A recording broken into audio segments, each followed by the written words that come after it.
ألا من كنت مولاه فهذا علي مولاه.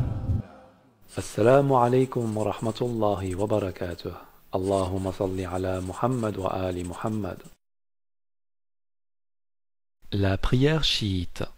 Cette vidéo n'a pas pour but de vous faire apprendre la prière chiite, mais plutôt de prouver que cette prière est plus proche de la prière du prophète sallallahu alayhi wa sallam que ne l'est la prière des Ahl Sunnah ou de ce qu'on appelle les sunnites.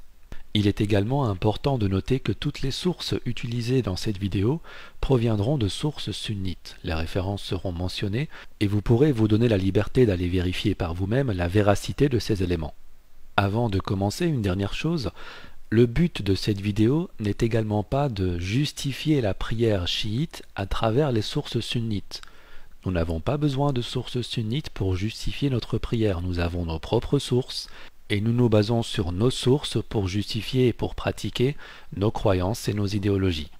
Si je montre des sources sunnites dans cette vidéo, c'est uniquement pour montrer à ceux qui se proclament du sunnisme que non seulement leur pratique est erronée, et cela est prouvé à travers leurs propres sources, mais qu'en plus la pratique des chiites dans la prière est la réelle pratique, et ceci est encore une fois prouvé dans leurs sources. Bien, commençons sans plus attendre.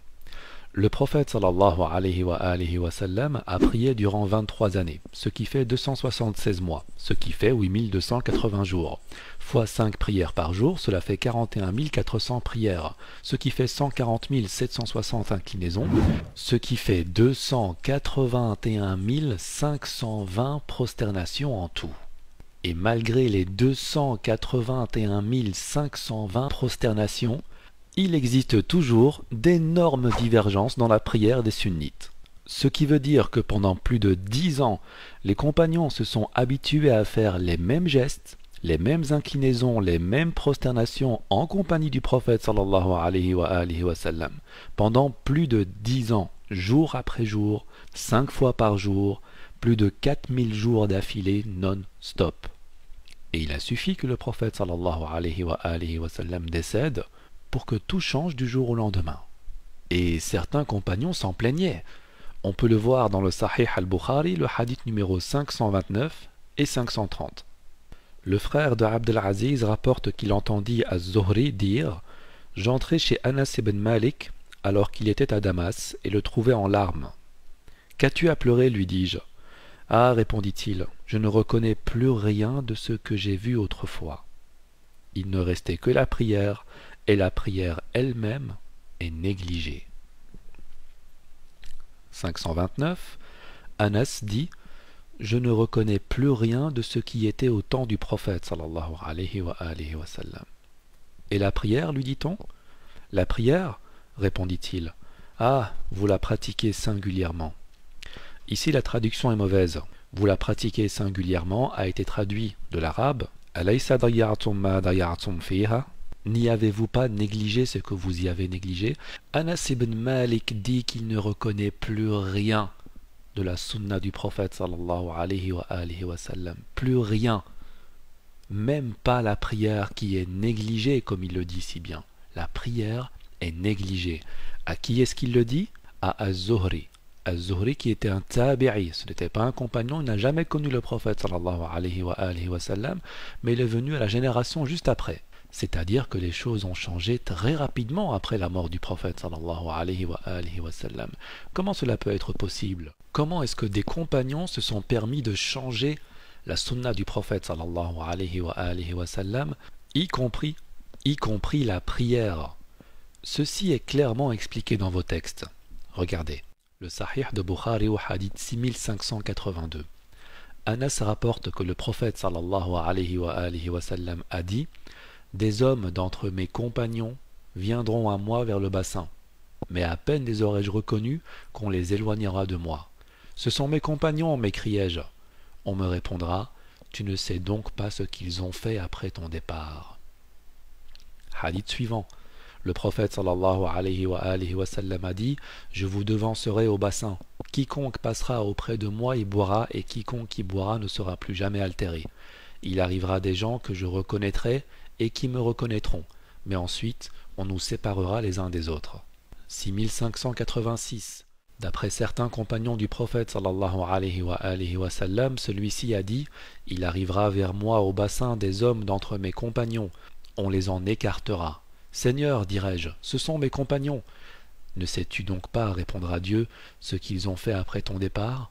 Ils sont retournés en arrière en marchant à reculons. » Sahih de Muslim, le hadith 5978. Le messager d'Allah sallallahu alayhi wa sallam a dit « Je serai votre devancier au bassin, je me battrai pour certains, puis je serai dominé.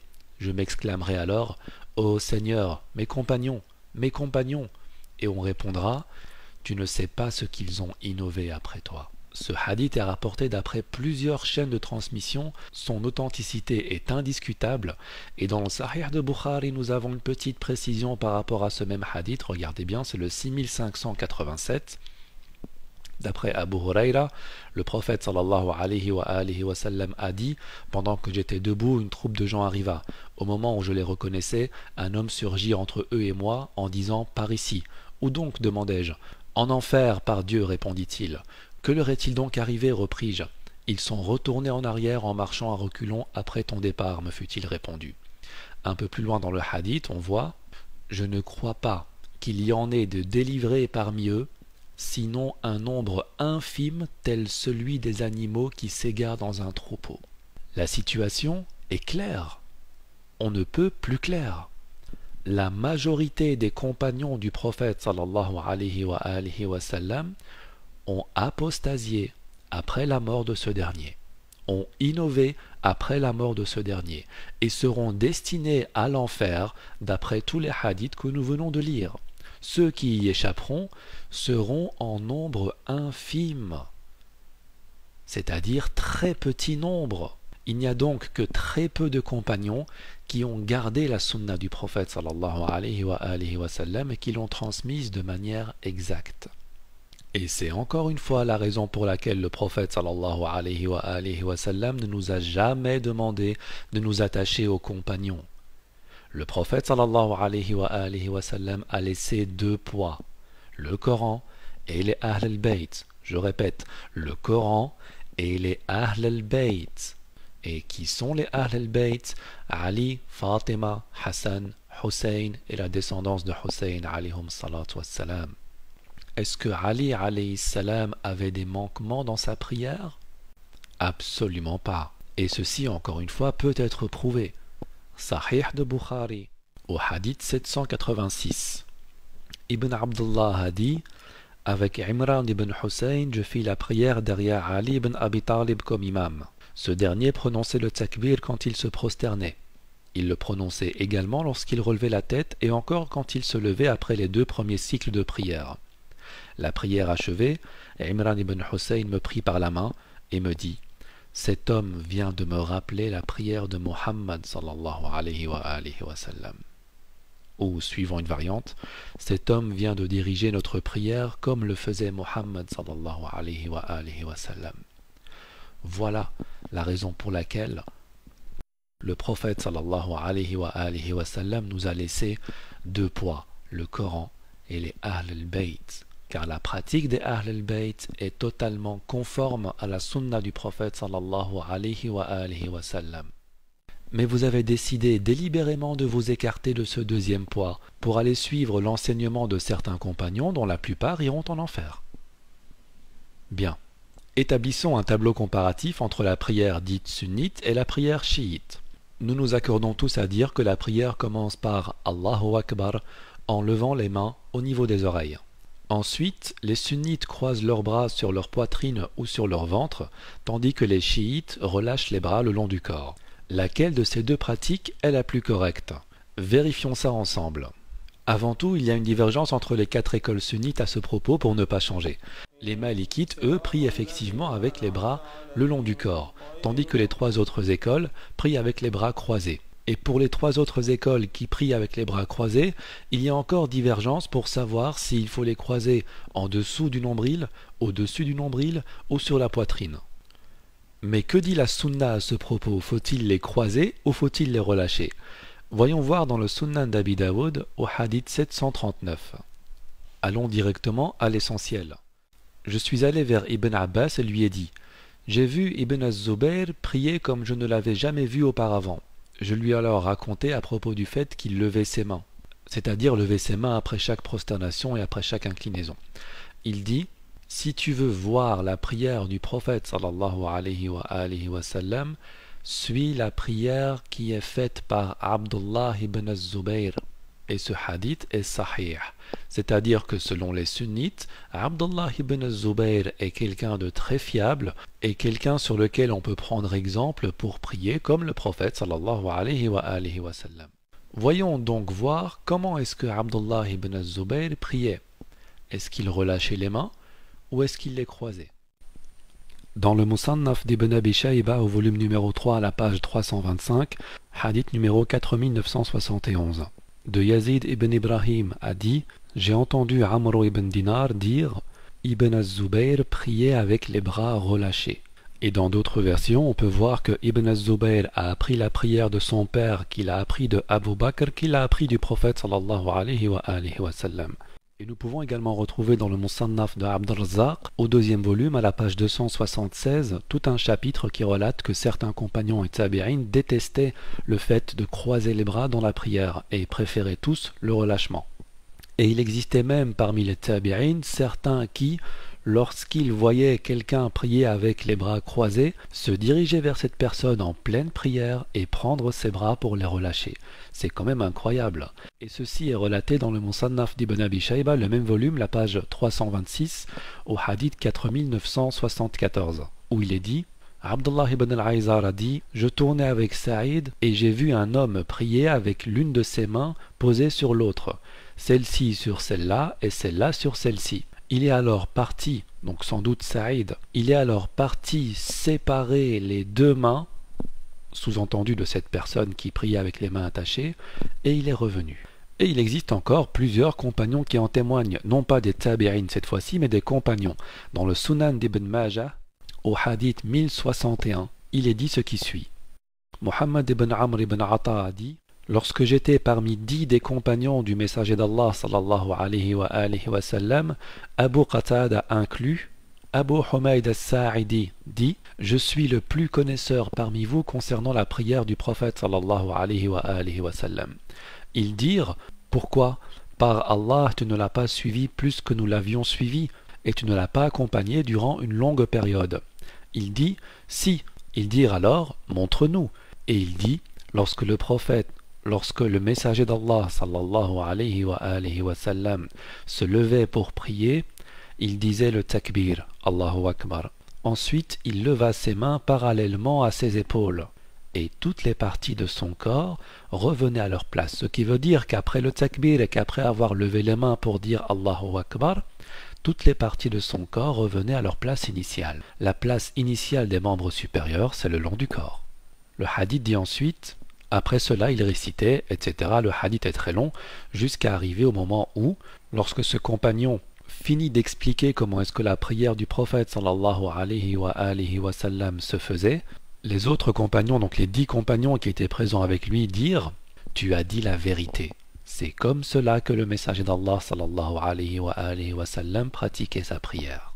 On a donc ici 10 compagnons qui témoignent que le prophète sallallahu alayhi wa sallam priait avec les bras le long du corps. Et il existe encore de multitudes d'autres preuves qui témoignent de ce même fait, par exemple dans Al-Ma'ani, le Muwatta de Malik, Tariq Baghdad, etc. Je ne vais évidemment pas toutes les relater ici, mais je vous invite à aller vérifier cela par vous-même.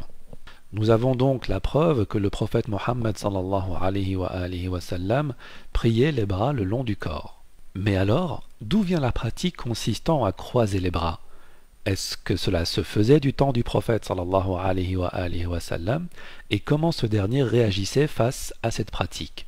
Dans le Sunan d'Abi Daoud, au hadith 903, il est dit: Ziyad ibn Subayh al-Hanafi a dit: j'ai prié à côté de Ibn Omar et placé mes mains sur ma khasira. Al-khasira, c'est au niveau des hanches. Quand il finit de prier, il dit: cela ressemble à la crucifixion dans la prière, et le messager d'Allah sallallahu alayhi wa sallam l'a interdit. Et c'est un hadith sahih. Le prophète l'a interdit. D'où vient cette pratique? Sahih al-Bukhari 3458. Masruq rapporte que Aïcha réprouvait que l'homme qui faisait sa prière plaça sa main sur sa hanche, disant que les Juifs pratiquaient cette attitude. Confirmation par le messager d'Allah sallallahu alayhi wa sallam dans le Musannaf d'Ibn Abi Shayba. Au volume numéro 3, à la page 319, au hadith 4958, il est dit: Al-Hassan a dit, le prophète sallallahu alayhi wa sallam a dit: c'est comme si je voyais les rabbins de Bani Israël mettre leur main droite sur leur main gauche dans la prière. Et effectivement, c'est ce qu'il en ressort dans leurs livres, dans les livres judaïques, hébraïques, notamment dans le Shulchan Aruch ou dans le Beit Yosef. Si vous recherchez à travers les textes hébraïques, vous trouverez effectivement que dans leur prière, mettre la main droite sur la main gauche a toute une signification. Et d'ailleurs, on peut le voir à travers la prière d'Amida, par exemple, dans cette vidéo.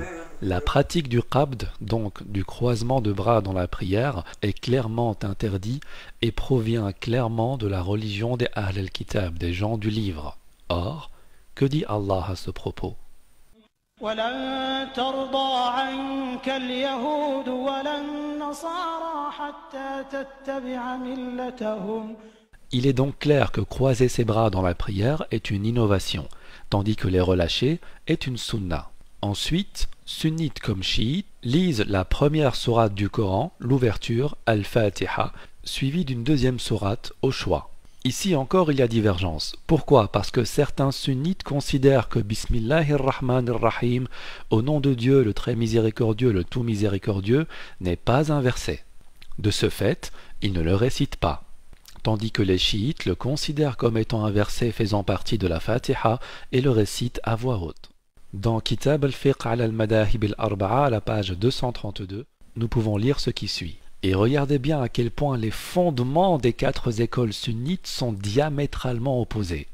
On parle de fondements, on parle de prière. Regardez. At-tasmiya fi s-salah. At-tasmiya, c'est le fait de dire Bismillahir-Rahmanir-Rahim. C'est une sunna chez les Hanifites. Dans ce contexte, quand on dit c'est une sunna, ça veut dire que ce n'est pas obligatoire. Tandis que chez les Shafi'ites, c'est un fard, c'est une obligation. Et les Malikites disent, elle est détestable. Et effectivement, les Malikites ne prononcent pas la basmala dans la prière. Regardez. Allahu Akbar. Alhamdulillahi Rabbil Alamin. Ar-Rahman. Ça veut dire qu'on passe du fard, de l'obligation, au makrouh, au détestable. Ce qui veut dire que pour les Shafi'i, ceux qui ne disent pas Bismillahir-Rahmanir-Rahim ont un manquement dans leur prière. Leur prière n'est pas acceptée puisque c'est un fard, c'est une obligation. Ce qui veut dire donc que pour les Shafi'i, la prière des Maliki n'est pas acceptée. C'est incroyable d'avoir autant de divergences dans votre religion. Et pour justifier cela, vous dites que dans la divergence, il y a un khair, il y a une baraka. Bien. Qui a raison? Qui a tort? Le tafsir de Suyuti ad-Dur al-Mantour dans le volume numéro 1 à l'exégèse de la sourate al-Fatiha. On peut lire à la page numéro 10 un hadith de Abu Huraira. Le messager d'Allah sallallahu alayhi wa sallam a dit: il y a 7 versets dans Alhamdulillahi Rabbil Alamin et Bismillahir-Rahmanir-Rahim est l'un d'eux. Bismillahir-Rahmanir-Rahim fait partie de ces versets. Aussi dans le tafsir d'Ibn Kathir, nous trouvons ce qui suit. Bismillahir-Rahmanir-Rahim, au nom de Dieu le tout miséricordieux, c'est avec ce verset que les compagnons ouvraient le livre de Dieu. Donc, cela est recommandable au début de tout discours ou autre travail. À cet effet, il est rapporté que l'envoyé de Dieu sallallahu alayhi wa sallam a dit: toute chose, écoutez, toute chose qui ne commence pas avec Bismillahir-Rahmanir-Rahim est mutilée. Dans le même tafsir, mais en arabe, qui est un petit peu plus complet que la version française, il est dit au volume 1 à la page 117: la basmala est un verset. Cela est également l'opinion de beaucoup de compagnons, des tabi'i, des imams, des salafs et des générations qui suivent. Par exemple, c'est l'avis d'Abu Huraira, d'Ibn Omar, d'Ibn Abbas, de Muawiyah, de Omar, de Ali alayhi salam, d'Abu Bakr, de Uthman, etc. La liste est très longue. Il dit ensuite qu'à partir du moment où la basmala fait partie de la Fatiha, elle devrait être récitée à voix haute, aussi bien que l'est la Fatiha, puisqu'il s'agit d'un verset parmi d'autres. Et ceci, dit-il, est également prouvé dans le Sunan de Nasa'i par exemple. Revenons chez les Hanafi qui disent que ce n'est pas obligatoire de le prononcer, et chez les Maliki qui disent que carrément c'est détestable de le prononcer. Bien. On vient pourtant de voir que cela fait partie d'un des versets de la Fatiha. Si je prie et que je prononce Al-Fatiha comme suit, Bismillahirrahmanirrahim, Alhamdulillahi Rabbil Alamin, Maliki Yawmiddin, etc. jusqu'à la fin, en omettant donc volontairement, c'est important, volontairement, le verset Ar-Rahman Ar-Rahim, est-ce que j'aurais prononcé la Fatiha? Non. Ma Fatiha sera incomplète puisqu'il manque un verset. Donc je ne comprends pas comment est-ce que les Malikites et les Hanafi peuvent se permettre de dire que la Basmala est soit optionnelle, soit détestable. Ça veut dire que ce qu'ils lisent, ce n'est pas la Fatiha, puisqu'ils omettent volontairement de lire un verset. Et à côté de ça, il y a un hadith très célèbre du prophète sallallahu alayhi wa sallam qui dit « La salat illa bil Fatiha » point de prière si ce n'est avec la Fatiha. Ce qui veut automatiquement dire que la prière des Malikites, déjà sur ce point de vue-là, car il y en a encore d'autres qu'on va traiter, sur ce point de vue-là, est batila. Elle est rendue vaine, elle est rendue caduque. Alors, c'est ça, Ahl Sunnah? C'est comme ça que vous vous appelez, Ahl Sunnah, les gens de la Sunnah. C'est ça la Sunnah? Vous passez votre temps à taper sur les chiites qui, eux, respectent parfaitement bien la prière, on va le voir par la suite, alors que vous êtes les premiers à y manifester des manquements graves. Comme l'a dit Anas ibn Malik en pleurant dans le hadith qu'on a vu en début de vidéo, il n'y a plus rien de la sunna du prophète sallallahu alayhi wa sallam, même pas la prière. Bien, après la lecture des deux sourates, les sunnites disent le takbir et s'inclinent en même temps, tandis que les chiites disent le takbir, lèvent les mains en disant le takbir et seulement après s'inclinent. Laquelle, encore une fois, de ces deux pratiques est la plus authentique? Al-Mu'jam al-Awsat de Tabarani, 9e volume, page 105. Au hadith 9257, j'ai dit à Anas ibn Malik, montre-moi comment prier le prophète sallallahu alayhi wa sallam. Alors il se leva et pria. Et il leva les mains à chaque takbir. Et il dit, c'est comme cela qu'était la prière du prophète sallallahu alayhi wa sallam. Tamam al-Minad al-Albani à la page 172. Il nous rapporte un hadith de Malik ibn Hurayd qui dit, j'ai vu le prophète sallallahu alayhi wa sallam lever ses mains dans la prière quand il s'inclinait, et quand il levait sa tête de l'inclinaison, et quand il se prosternait, et quand il levait sa tête de la prosternation, et il levait ses mains jusqu'à atteindre ses oreilles. Il continue, donc Al-Albani continue en disant, l'a rapporté à Nasa'i avec une chaîne de transmission authentique selon les règles de Muslim. Il est donc encore une fois clair que le prophète sallallahu alayhi wa sallam levait ses mains à chaque takbir, à chaque fois qu'il prononçait Allahu Akbar, il levait ses mains au niveau des oreilles. Ce qui n'est pas le cas de la plupart des sunnites qui ne lèvent pas leurs mains à chaque takbir, ni même maintenant pour s'incliner, ni même plus tard comme on le verra, pour se prosterner ou se relever de la prosternation. Et l'école hanifite considère même que cela n'est pas une sunna. Irtilaf ala a'immat al-ulama à la page numéro 106. La divergence dans le fait de lever ses mains durant le takbir, dans l'inclinaison et le relèvement. Malik, al-Shafi'i et Ahmad disent c'est une sunna, dans le sens pas obligatoire. Et Abu Hanifa dit on ne doit pas lever ses mains et ce n'est pas une sunna. Donc, si ce n'est pas une sunna, c'est une bid'a, hein? Des contradictions à n'en plus finir. Comment s'inclinent les sunnites? En images. Inna shani'aka huwa l'abtar. Allahu Akbar. Comment s'inclinent les chiites? En images. كان توابا الله أكبر. Ahl Sunnah, n'est-ce pas? Dans l'inclinaison, sunnites comme chiites disent des glorifications. Subhana rabbiyal azim wa bihamdih 3 fois. Ensuite, il y a le redressement. Durant le redressement, Les sunnites disent « Sami'allahu liman hamidah » en levant les mains. Les chiites, eux, se redressent mais sans lever les mains, étant donné qu'il n'y a pas de takbir. Ensuite, il y a la prosternation. Les sunnites se prosternent en disant Allahu Akbar et les chiites disent d'abord Allahu Akbar en levant les mains, puisqu'à chaque takbir, comme nous venons de le voir, il faut lever les mains, et ensuite seulement ils se prosternent. Ensuite, dans la prosternation, pour les sunnites aussi bien que pour les chiites, il faut dire des glorifications. Subhana Rabbiyal A'la wa bihamdih 3 fois. Pour les glorifications dans l'inclinaison et pour les glorifications dans la prosternation, les chiites rajoutent Allahumma salli ala Muhammad wa ali Muhammad. Et cela est acceptable dans la jurisprudence de certaines écoles sunnites qui disent qu'il est autorisé de faire des du'a durant l'inclinaison ou durant la prosternation. Ensuite, les sunnites se mettent à genoux en disant Allahu Akbar mais sans lever les mains, tandis que les chiites font la même chose en levant les mains. Les sunnites comme les chiites, lorsqu'ils sont assis, prennent bien soin de ne pas croiser leurs pieds. Il faut que les pieds soient séparés l'un de l'autre. Par après, les sunnites se reprosternent une nouvelle fois en disant Allahu Akbar mais sans lever les mains, tandis que les chiites prennent bien le soin de d'abord dire Allahu Akbar en levant les mains et ensuite se prosternent. Et comme nous l'avons vu, ceci est conforme à la sunna. Lorsque les glorifications sont terminées, les sunnites se relèvent en disant Allahu Akbar et reprennent leur position de prière, tandis que les chiites prennent d'abord le soin de dire Allahu Akbar en levant les mains au niveau des oreilles et se relèvent par la suite pour prendre leur position initiale.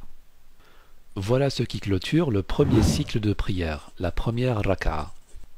En résumé, les sunnites ne croisent pas les bras, ne disent pas la basmala, ne lèvent pas les mains pour le takbir, mais lèvent les mains pour le tasmi'. Le tasmi', c'est Sami'allahu liman hamidah. Ils lèvent les mains quand il ne faut pas lever les mains et ne lèvent pas les mains quand il faut lever les mains. Du côté des chiites, les bras ne sont pas croisés, la basmala est lue à voix haute puisque c'est un verset coranique et les mains sont levées à chaque takbir. Abordons le deuxième cycle de prière. Tout le procédé du premier cycle se répète dans le deuxième cycle. Sauf que les sunnites au moment de l'inclinaison disent Allahu Akbar sans lever les mains, tandis que les chiites, avant de s'incliner, disent Allahu Akbar en levant les mains et font ce qu'on appelle al-qunut. Al-qunut qui consiste à lever les mains parallèlement au ciel et de faire des invocations, de faire des du'a. Ce n'est qu'après avoir terminé ces invocations que les chiites s'inclinent. Est-ce que le qunut est une sunna? Sahih al-Bukhari, hadith 1002. Asim a dit « J'interrogeais Anas ibn Malik au sujet de qunut. On faisait le qunut, répondit-il. Avant ou après l'inclinaison? Poursuivis-je. Avant, reprit-il. Cependant, ajoutai-je, un tel m'a rapporté que tu aurais dit après l'inclinaison. Celui qui a dit cela en a menti, répartit Anas. L'envoyé de Dieu sallallahu alayhi wa sallam fit le qunut pendant 1 mois après l'inclinaison. Ce hadith montre donc clairement que le qunut, et l'explication est donnée en note en bas de page, ce mot qunut a un grand nombre d'acceptions. Ici, il signifie les invocations ou les imprécations formulées au cours de la prière. Donc on voit ici que le qunut est effectivement une sunna du prophète sallallahu alayhi wa sallam selon les sources sunnites. Pour rappel, je n'utilise pas ces sources pour justifier notre prière. J'utilise ces sources pour dire aux sunnites, regardez ce que disent vos sources et regardez comment vous pratiquez votre prière. Elle n'est clairement pas conforme à la sunna du prophète sallallahu alayhi wa sallam. Au contraire, la manière de prier des chiites que vous ne cessez de critiquer, elle est bel et bien conforme à la sunna du prophète sallallahu alayhi wa sallam. Donc, pour ce qui concerne le deuxième cycle de prière, tout est pareil, sauf que les sunnites ne font pas ou très peu de qunut et que les chiites font le qunut conformément à la sunna du prophète sallallahu alayhi wa sallam. Ensuite, les sunnites restent à genoux et font le tashahhud. Pareil pour les chiites. Alors, chez les sunnites, c'est la catastrophe. On ne s'en sort plus.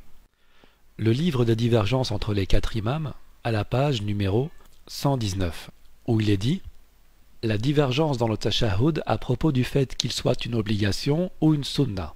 Le fait de s'asseoir est un pilier, mais le tashahhud est une sunna. C'est-à-dire les paroles qu'on prononce sont une sunna, mais le fait de s'asseoir, c'est obligatoire. Les Shafi'ites et les Hanbalites sont plus ou moins de ce même avis, tandis que les Malikites disent le premier tashahhud et le second tashahhud sont une sunna, c'est-à-dire que ce n'est pas obligatoire. Donc, à l'unanimité, le tashahhud chez les sunnites n'est pas une obligation. Et lorsqu'on parle du tashahhud, on parle de la formulation, c'est la formulation qui n'est pas obligatoire. Et cette formulation, encore une fois, on y trouve énormément de divergences entre les quatre écoles de jurisprudence sunnite. Abu Hanifa et Ahmad, donc les Hanifites et les Hanbalites, ont choisi le tashahhud de Ibn Mas'ud. Et le tashahhud de Ibn Mas'ud est le suivant.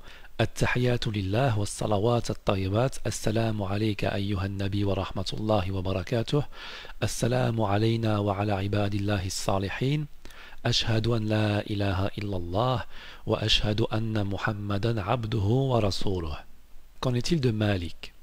Il est dit à la page suivante, Malik a choisi le tashahhud de Omar ibn al-Khattab. Ça veut dire que déjà les compagnons ont une divergence dans la manière de faire le tashahhud, qui est de toute manière pas obligatoire chez les sunnites. Et le tashahhud de Omar se fait comme suit. التحيات لله الزكيات لله الطيبات الصلوات لله السلام عليك أيها النبي ورحمة الله jusqu'à la fin, soit. Ce que je veux montrer ici, c'est qu'il y a des divergences. Et que Shafi'i a lui par contre choisi le tashahhud Ibn Abbas. Chez les chiites, il n'y a pas de tahiyat ou zakiyat ou lillah, etc.